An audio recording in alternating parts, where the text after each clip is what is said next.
네, 반갑습니다. 자, 10월 4일 오늘이 수요일입니다. 밤 8시 12분입니다. 제가 오늘은 좀 일찍 찾아뵙는데요. 근데 미국 그 대선이 예상외로 저는 바이든이 좀 여유 있게 승리하지 않을까 생각을 했는데 여러분도 그런 생각 많이 하셨죠? 트럼프가 저력이 대단합니다. 지금은 거의 박빙이라서 정말 누가 되든 간에 우리는 박빙이 되지는 않았어야 되는데 이게 최악의 상황으로 돌아선 게 아닌가라는 불안감이 사실 좀 들거든요. 제가 아까는 몰랐다가 아까 신풍제약을 외국인들이 팔더라고 장중에요. 그래서 팔면서 주가가 밀리는 것을 보고서 왜 이러지 왜 이러지 라고 생각을 하고 있었다가 다행히 보합까지 올려놨더라고 보합까지요. 그러고 나서 제가 오늘 오후 5시 정도인가 휴게실에 들어갔는데 미국 대선 뭐 이렇게 YTN에 보니까 뭔가 나오더라고요. 근데 박빙으로 보이는 거예요. 아, 이게 뭐지? 갑자기 제가 예전에 나로 옛날에 우주 인공위성입니까? 그거 발사할 때 제가 성공의 몰빵을 한번 그때 초짜 때입니다. 성공의 몰빵을 했다가 제가 한번 크게 데인 적이 있는데 갑자기 그런 생각도 났고요.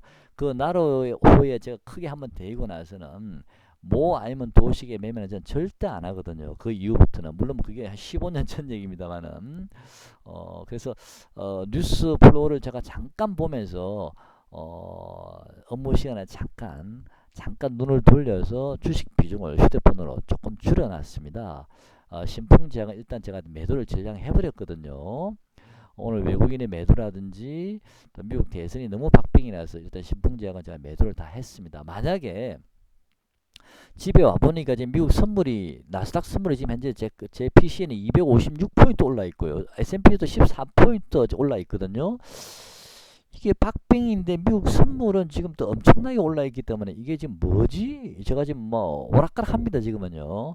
일단은 저는 이렇게 뭐 아니면 도 이런 상황을 굉장히 싫어합니다. 저는 바이든이 좀 여유있게 이길 거라고 보고 또 시장은 그런 것들을 좀 반영해 간다라고 봤기 때문에 또 오늘 매매 동향도 장중에 보시면 제가 유심히 몇 번 봤는데 외국인들은 코스피는 팔았지만 당연히 코스피는 기관이 사줬기 때문에 큰 문제는 없는 것 같은데 코스닥도 같이 좀 샀고요. 많지는 않지만 그 다음에 외국인은 풋을 콜을 샀죠. 그죠? 여전히 좀 상방쪽에 베팅을 해놨는데 물론 기관은 하방을 잡아놨습니다만은 자, 이 정도면 뭐 크게 문제될 것은 없겠다라고 장중에는 봤을 거예요. 그래서 여러분께 제가 댓글을 달아드리지는 못했습니다. 저도 아까 5시에 그걸 보고서 고민을 잠깐 하다가 일단은 내가 뭐 아니면 도가 중요한 게 아니고 만약에 이게 좋은 쪽으로 방향이 흘러가 버리면 아침에 갭을 뭐 3%든 5%든 떠서셔야 하겠지만 내가 그 3% 5%좀 비싸게 사는 한이 있더라도 좀 비중을 좀 줄이는 게 낫겠다 해서 일단 저는 비중을 좀 줄여놨습니다. 하락을 하게 되면은 이게 갭 하락 한 번으로 끝날 것 같지는 않거든요. 만약에 잘못되면요. 뭐 좀 이렇게 시일이 좀 걸리면서 뭐 일주일이든 보름이든 줄줄줄 흘러내리면서 한번 급락이 나올 수도 있기 때문에 제가 여러분께 항상 급락의 가능성이 있다라 한번 남았다고 말씀드리긴 했는데요. 그게 결국에는 없어질 줄 알았는데 결국은 그 불확실성이 애매하게 돼버렸습니다. 어쨌든 미국 선물에 한번 기대해 보도록 하고요. 만약에 주식을 보유하신 분이 있으시다든지 현재 수익이 나신 분들은 내일 만약에 크게 급락하지 않는다면 아침에 조금 비중 축소할 수 있는 그런 여유가 있으시다면 단기 투자자는 그렇습니다. 장기 투자자는 그럴 필요는 없습니다. 단기 투자자는 조금 비중 조절을 좀 하시는 게 어떤가라는 생각도 한번 해봅니다. 저는 일단 비중 조절을 좀 해놨습니다. 오늘요. 시간을 왜 거래를 하면서 비중 조절을 해놨는데 자, 일단 이거는 제가 예측할 수 없는 부분이기 때문에 제가 드릴 수 있는 말은 박빙이 나오게 되면 좀 무슨 일이 벌어질지 모른다. 원래는 그렇게 예상하지 않고 바이든이 여유있게 승리할 줄 알았는데 박빙이 나오게 되면 누가 되든 간에 박빙이 나오게 되면 트럼프가 불복할 수도 있고 바이든도 불복할 수도 있다. 그럼 그게 노이즈가 되는 거지 않습니까? 그럼 시장은 다시 한번 더 빠질 가능성이 있기 때문에 일단 아침에 크게 빠지지 않고 크게 문제 없이 아침에 만약에 거래가 된다면 비중 조절을 적당히 한번 하시기 바랍니다. 여러분 선택에 제가 맡기겠습니다. 저는 나로호스 때문에 쫄려가지고 제가 간이 좀 작아서 쫄려가지고 저는 일단은 내가 돈을 버는 게 중요한 게 아니고 나는 내 잃지 않는 게 더 중요하다고 생각을 하고 있거든요. 그래 이 주식시장에서 저는 오래 살아남을 수 있으니까. 자, 일단 SK케미칼이라는 종목 한번 보시죠. 이 종목도 제가 관심 있었던 종목인데 한번 보시죠. 파동을 보시면요. 단기적인 파동입니다. 일봉상 하나, 둘, 셋, 넷, 다섯. 일단 단기 파동상은 좀 오파가 저는 어느 정도 나온 게 아닌가라고 싶고요. 여기서 계산을 해도 하나, 둘, 셋, 넷, 다섯 이렇게 가거든요. 올라가더라도 이제는 40만원을 바로 돌파하기는 어렵다. 40만원 근처까지 왔기 때문에 물론 오늘 수급은 뭐 기관 외국인 같이 동시에 들어왔습니다만은요.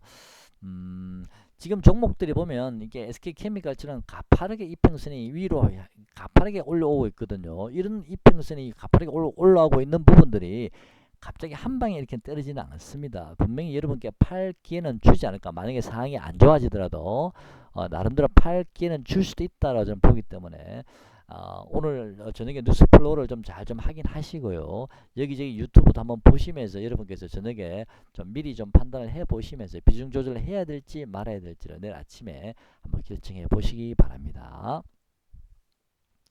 SK케미칼 같은 경우는 오파가 단기적으로 좀 나오지 않았나 싶고요. 제가 어제 여러분께 롯데케미칼을 말씀드리면서 이 하악주가 시장에 주도주가 차후에 될 가능성이 좀 있습니다라고 말씀을 드렸습니다만은 이미 주가가 좀 많이 올랐고 제가 가지고 있는 보조 지표들이 지금 가열권을 보이기 때문에 단기간 좀 조정을 받아야 될 듯 합니다. 지금 진입하지 마십시오라고 제가 여러분께 말씀을 드렸습니다.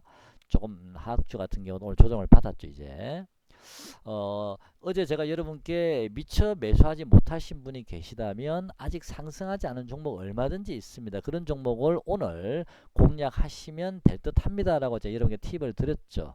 자, 그러면서 제가 몇 종목을 좀 알려드려 봤는데 어저께요. 코리아나 제가 잠깐 말씀드린 적이 있고요. 짧게 지나가면서요. 코리아나 오늘 4.9% 올랐죠. 또 여러분께 말씀드린 종목이 DB하이텍. 어제는 제가 DB하이텍을 여러분께 말씀드리면서 기관 외국인이 이제 시작 들어왔다. 어제 이제 막 들어왔기 때문에 상승 초입 구간이다 라고 말씀을 드린 적이 있는데 오늘 급등이 나왔습니다. 무려 8% 가까이 상승을 했죠. 기관 외국인 수급에 했어요.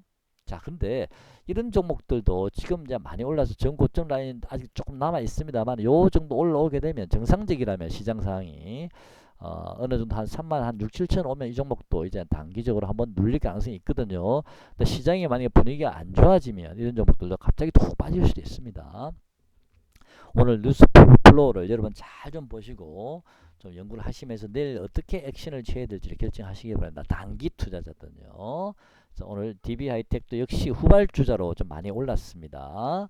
그 다음에 어제 여러분께 대선 관련주 중에서 이월드가 그나마 덜 올랐습니다. 좀 포트에 일부 넣어 두셔도 됩니다 라고 말씀을 드렸는데 이월드도 오늘 장중에 11% 정도 올랐습니다. 종가상은 5.8% 올랐고요. 역시 이월들도 이 직전 고점 라인에서 걸렸다라고 보시면 됩니다. 다시 눌려진 거고요. 자, 외국인 수급이 좀 들어오면서 눌려졌죠. 자, 이런 종목들 대선주는 이번에 만약에 조정을 시장이 어떻게 조정을 받을지 아니면 시장이 조정을 안 받고 다시 급등이 올지는 모르지만 일단 이런 종목들 계속 여러분께 대선주는 특히 많이 오르지 않은 대선주들은 관심을 계속 가져보시기 바랍니다. 조정 많이 주게 되면요.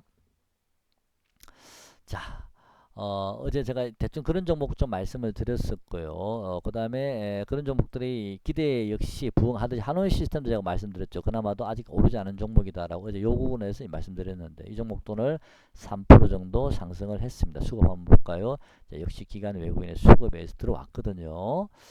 자, 이걸 보면은 시장은 어느 정도 좀 추세를 돌린다라고 누구나 볼 수가 있는데 문제는 이게 개표가 나오면서 갑자기 좀 분위기가 좀 바뀌고 있습니다.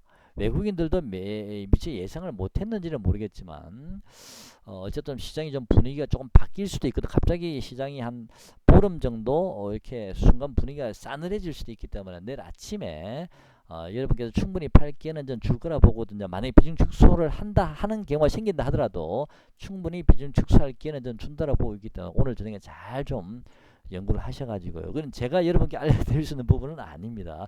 박빙이 나오게 되면 저는 시장 분위기가 언제든지 바뀔 수 있다라고 생각을 하고 있거든요.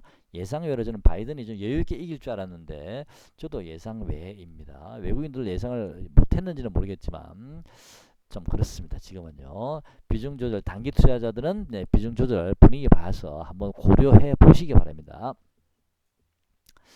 자, 오늘은 제가 특별히 드릴 말씀은 없고요. 두산중공업 같은 종목은 제가 12월 초에 유상증자가 있기 때문에 너무 길게는 보지 마시라라고 말씀드렸습니다. 자, 어, 오늘 내일 시장이 또 어떻게 변할지, 오늘 미국 시장이 어떻게 변할지는 모르지만 길게 투자하실 분들은 신경 안 쓰셔도 됩니다. 근데 만약에 시장이 다시 차가워진다면, 뭐 불복 사태가 생기는 경우가 된다면 그때 시장이 한번 급락할 수 있다라 제가 말씀드렸죠. 그렇게 되면 이 신풍제약은 11만 원이 제가 계속 말씀드렸습니다. 11만 원까지 한번 보고 싶다 말씀드렸는데, 결국은 그게 오나요? 저는 잘 모르겠습니다. 아직까지는요. 이렇게 고점이 낮고 저점이 올라가면서 이렇게 행보한 이후에 추세를 돌릴 가능성이, 원래 정상적인 차트는 그렇게 지금 만들어져 가고 있었거든요. 근데 갑자기 이런 변수가 생기게 되면 내일 시장이 어떻게 변할지 모르겠습니다. 오늘 미국 선물은 지금 굉장히 좋습니다. 어쨌든 간에요. 어쨌든 내일 제가 분위기 봐서 장중에 좀 시간이 되면 여러분께 댓글을 남기도록 하겠습니다. 오늘 저녁에 잘 좀 마음의 정리를 하셨다가 단기 투자자들은 비중 조절하실 생각이 있으신 분들은, 만약에 그럴 생각이 있으시다면 아침부터 좀 일찍 분위기 봐서 적당한 지점에서 조금 비중 조절 하시는 것도 괜찮을 듯 하고요. 만약에 분위기가 다시 우리가 우려했던 분위기가 아니고 그냥 시장이 다시 계속 상승하는 분위기, 또는 미국 시장이 폭등을 해서 아침에 뭐 3%에서 5%갭 상승 시작하게 되면 대박이죠. 그죠? 그러면 무조건 고입니다. 근데 일단은 좀 지켜봐야 될 듯 합니다. 저는 일단 비중을 좀 줄여놨습니다. 제가 내일 다시 찾아뵙고요. 장중에라도 제가 문자를 날릴 수 있으면 오늘 영상에다 댓글을 남겨보도록 하겠습니다. 고맙습니다.